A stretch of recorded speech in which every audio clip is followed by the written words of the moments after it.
So, if you clicked on this video, I assume you've got your first interview. So firstly, congrats. Next, in this video, I'm going to go through all of the different stages of an interview and every single thing you need to know so that you can land your first internship. And some important things to note are not every internship has every single round, and also that the goals change per round, so make sure to watch to the end so you can see the differences from the beginning rounds to the end rounds, and what things you need to know in each round to be successful, and which approach to go into it with.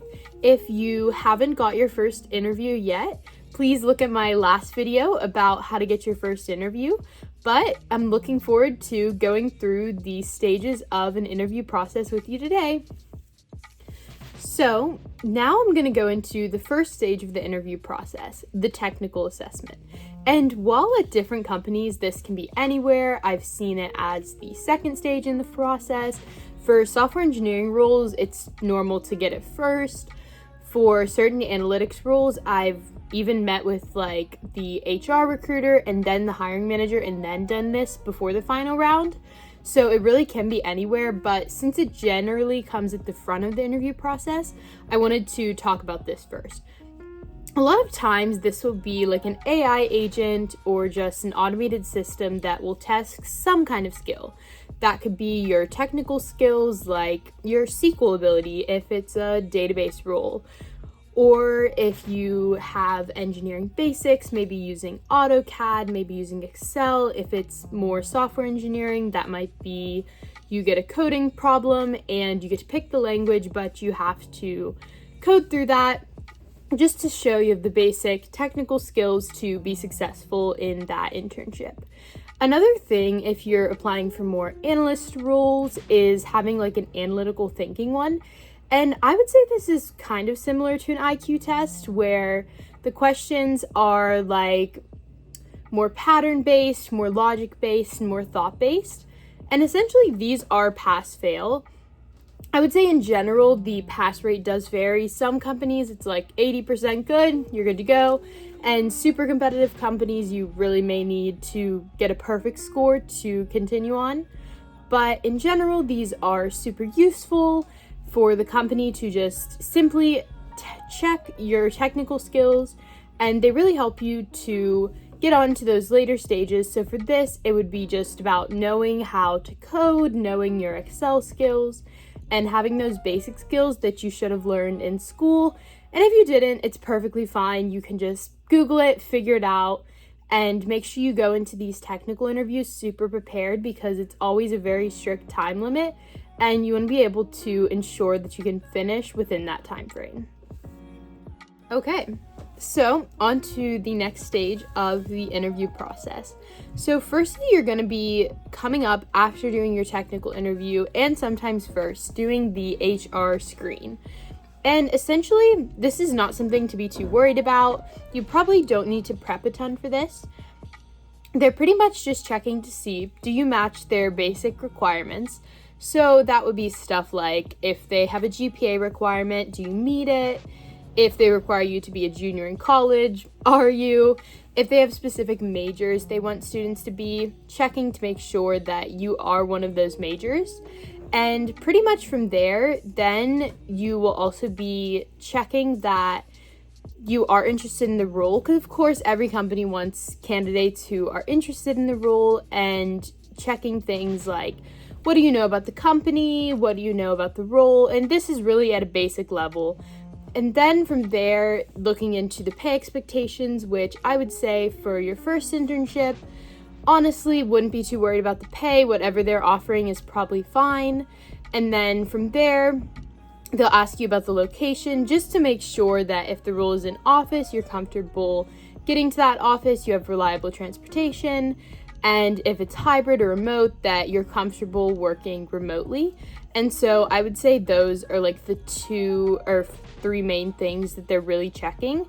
And it's important to just make sure that you're getting engaged for the role, make sure that you're expressing interest. And honestly, this should be the stage that most people should pass as long as they have experience that's aligned with the role, they express interest.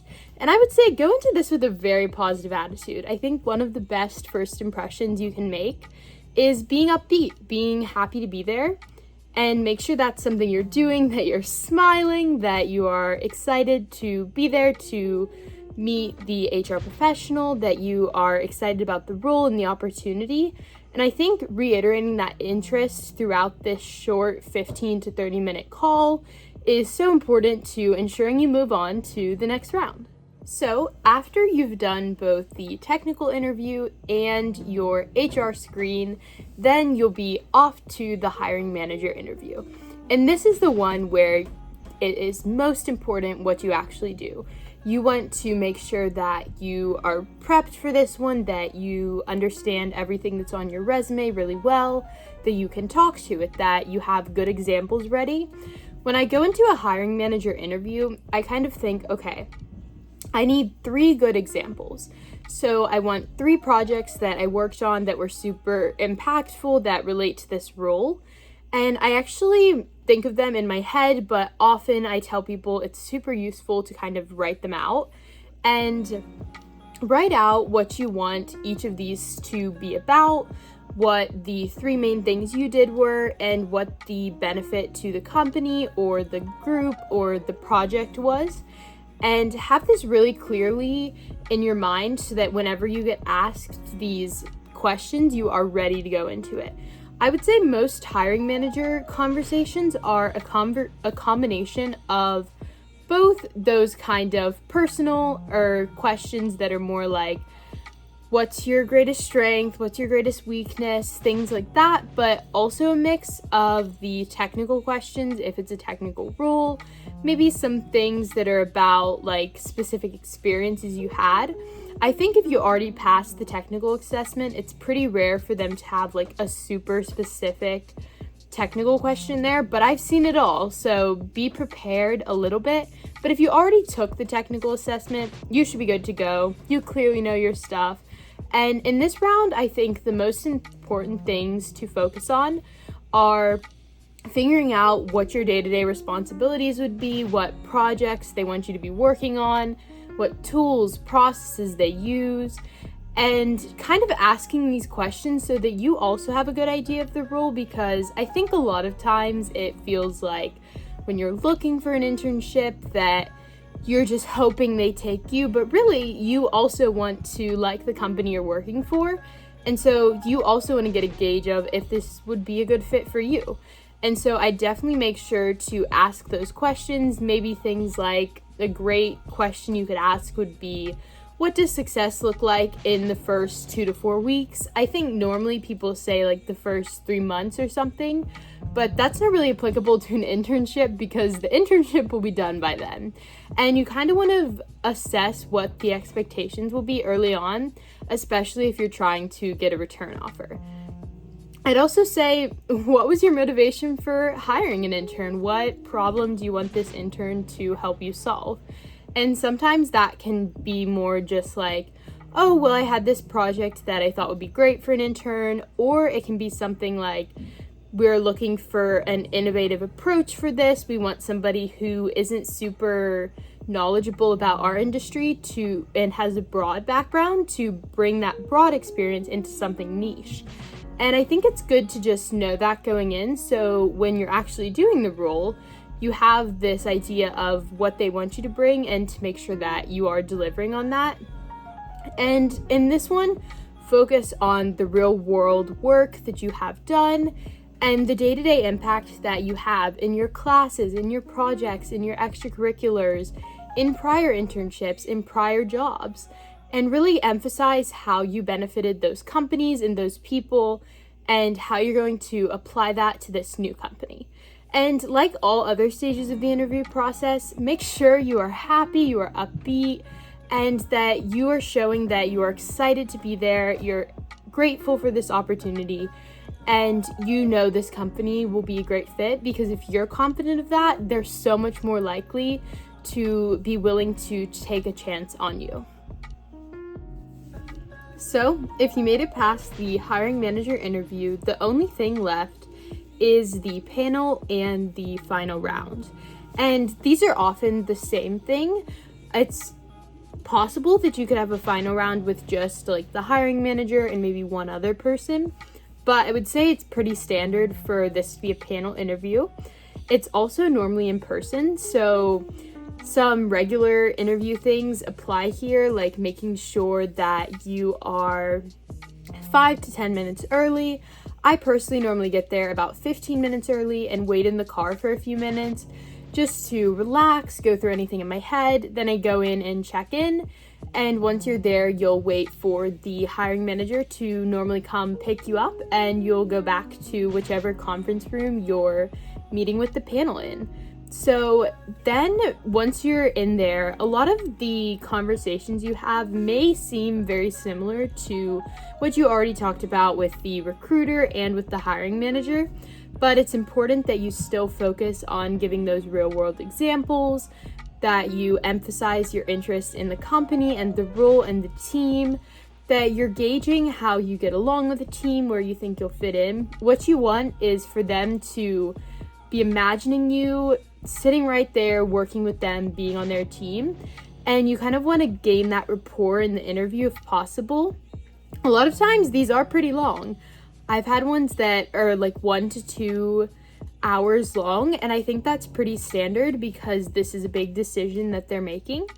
And I would say also recently it's become much more common to have these interviews fully in person, but that's honestly a great opportunity for you to show up well dressed and excited about the role. And I think showing up in person early and showing up well dressed gives you even more per se clout when you're in person than when you're online. And I would say be consistent with how you have been in the first 2 interviews. You've clearly killed it if you're at this point.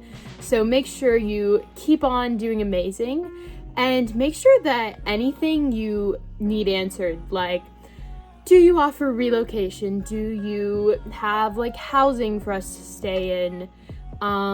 Maybe like, what's the start date? What's the end date? Can I start a little later, begin a little later because my school ends late? Whatever it is, ask these questions then. Make sure that you get that cleared out, that there's nothing that's making you hesitant, because once you get the offer letter, I'm sure you will, you'll want to be ready to negotiate if applicable and sign.